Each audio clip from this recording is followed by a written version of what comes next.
record straight. You and me, we ain't nothing alike. Let's set the record straight. Those words you say, they hold no weight, they like. Let's set the record straight. You'll never break the... Hello everyone, welcome back to another Diecast review. Today we have a good Diecast today. This is the Checkers or Wreckers for Martinsville back in 2022 with the playoff race. That was the cutoff race. And Lionel messing up yet another fantastic paint scheme and diecast. So we gotta fix it ourselves. We'll talk about that here in just a few minutes. But this was the most anticipated, best-selling diecast of 2022 because of what happened. If you don't know what happened, I don't know where you're living at, but you need to hear this, right? I was actually here for this race is another reason why I really want it. I wanted to get it. I want to get the 124 too. I don't even know if it's released yet. But, so, Ross Chastain, being Ross Chastain, freaking hit the inside wall or outside wall of turns 3 and 4 in Martinsville. Just floored it. Hammered down. And just passed, you know, what, like 4 or 5 people to make that cutoff spot for the Final Four. Passing Denny Hamlin, of all people, to get that final spot. Hamlin was that final position Chastain needed to pass to make that cutoff. And my God, that's exactly what he did. Floored it, flung around those 2 turns, passed him right before that finish line, and got him. I'm like, oh my gosh, dude, that's crazy. Now, at first, I'm going to tell you from my fan experience here, from, you know, an in-person experience. We didn't know what the heck just happened. We had no idea. It took everybody a good, 30, 40 seconds to figure out what just occurred. We was so focused on Bell getting that win, like, oh yeah, it's awesome, he advances, this, that, and the other. Then we look up at the big screen, right? And we see Ross Chastain flying around those corners on the wall, passing everybody. I thought it was sped up. Then I got to thinking, how could they speed up only one car from the full footage? Then it hit me. I'm like, oh my God, he actually did that. There's no way. And then they said that he advanced to the Final Four. Everybody lost it, dude. Everybody was freaking out, cheering him on, congratulating him, just talking crazy about him. Like, oh my God, of course, only Ross Chastain, this, that, and the other. Everybody was psyched about what happened. And then there's this one guy in front of us. He's like, really? That's who we're going to cheer for? The guy who's been dumping people all year, and all of a sudden he pulls this move and we all love him? Like, come on. I mean, yeah, he's right, but that was a freaking awesome move, dude. You cannot deny. This is a great move. This is the first and final time people could do that legally. And it took Ross Chastain to figure that out.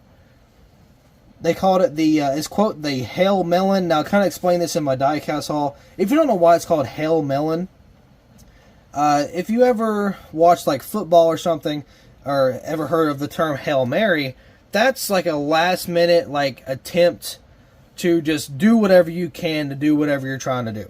So in football, American football, for example, if the quarterback of a team throws a Hail Mary, they are throwing it as far as possible down the field with just hope and prayer that it's going to land in one of their teammates' arms and get whatever they need, whether it's a first down or a touchdown or whatever. They're trying to get as much yardage as possible. So Chastain pulled a Hail Mary, but in NASCAR form. He floored it, did his last minute attempt to do whatever he could. Now, not always. Hail Marys don't always work, but it's always a shot that somebody can take. Chastain took that shot and made it work. So, why is it not called just a Hail Mary? It's freaking Ross Chastain. We're going to call it a Hail Melon, of course. We can't just avoid that possibility. What's wrong with you? No, but I mean, that's where that kind of came from. That's what they mean by Hail Melon. It was a last-minute attempt to complete, what he needed to do, get as many points as he could.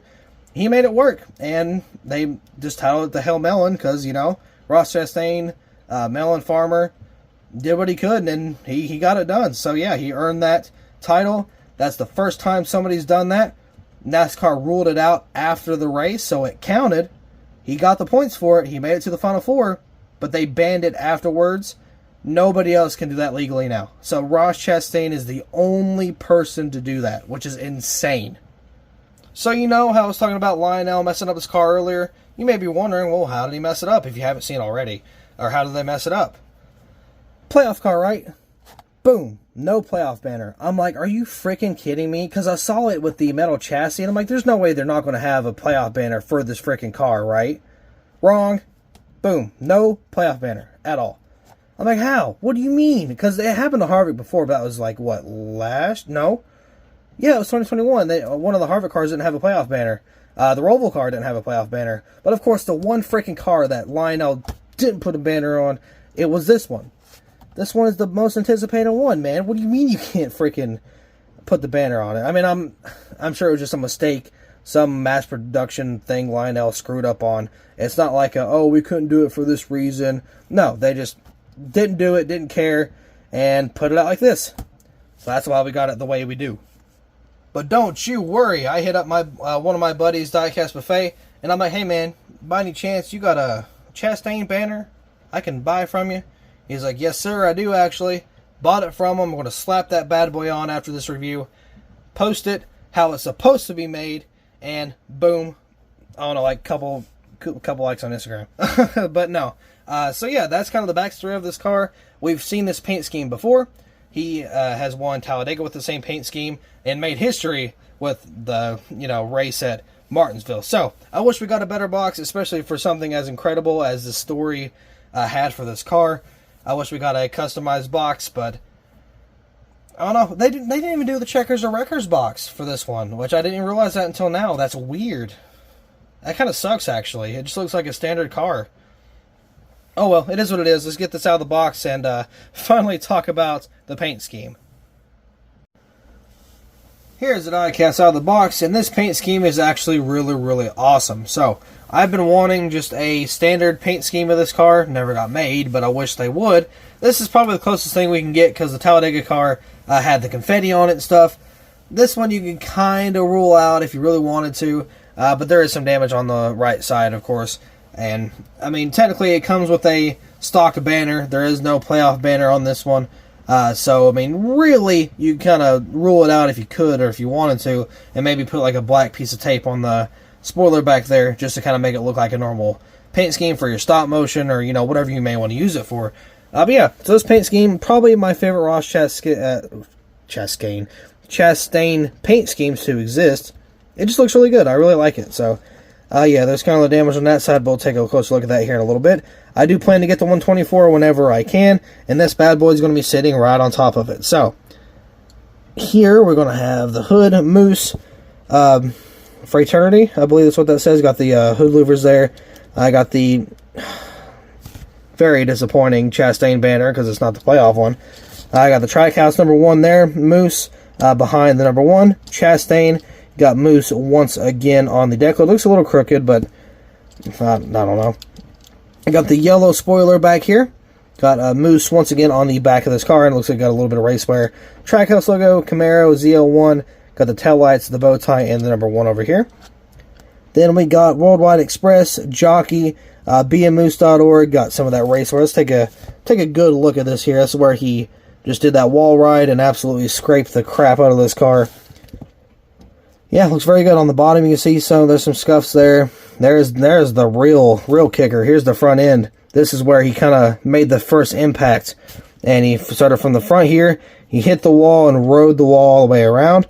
You can see there's just some of that wall damage. It looks really, really nice. I believe Chastain actually signed that piece of the wall and like took it home or something with him, or did something with charity. I don't remember, but he signed that wall where he did that move at. So that was kind of cool to see. We got bmoose.org there. Simon's Advent Health. Got a little bit of damage on the bottom. Got the number 1 there. It's almost like a reverse Trackhouse slash if you look at it. 200 stickers. I can tell you what that one is. Those are from... Oh, my bad. Those are from the...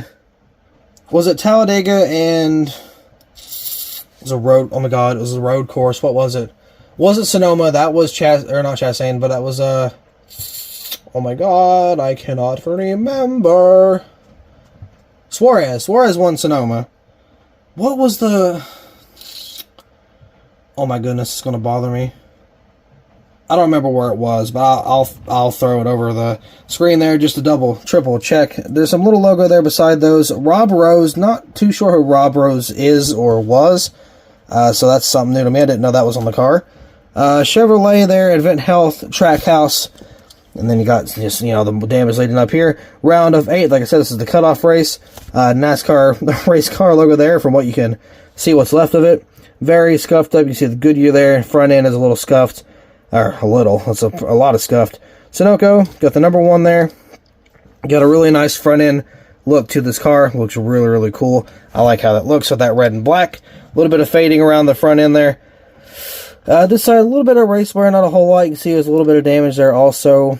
I guess he maybe got into somebody. It is, you know, Martinsville after all. bmoose.org. A little bit of race wear around the edges. You can see some donut marks on that quarter panel.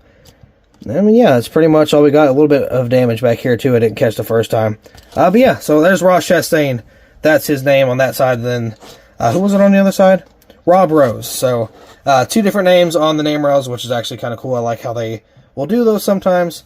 But yeah, this car is amazing. I wish I could give this car a 10 out of 10. And it would have. It would have been a 10 out of 10 if they put the banner on there. Now, the banner isn't something small. That is a very big issue. Like, that is a very crucial part to the paint scheme because it's, you know, a playoff car. And I hate to knock it down so much for a banner. But it's important, man. And if you take how, like, this is the best-selling car. How can you get the best-selling car wrong? How? Best-selling car is the most anticipated car. Just ruined. It was going to be a 10 out of 10. Easy. No front banner. Professionally and, you know, actually made by Lionel and put on there. I got to drop it down to a 7. And I hate that. I do. But I'm going to slap that banner back on there.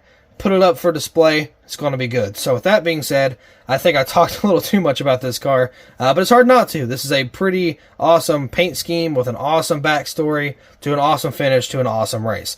So yeah, with that being said, I will, you know, go ahead and just leave it all here. There's nothing else to talk about. So thank you all so much for watching. I hope you all enjoyed, and I will see you in the next video.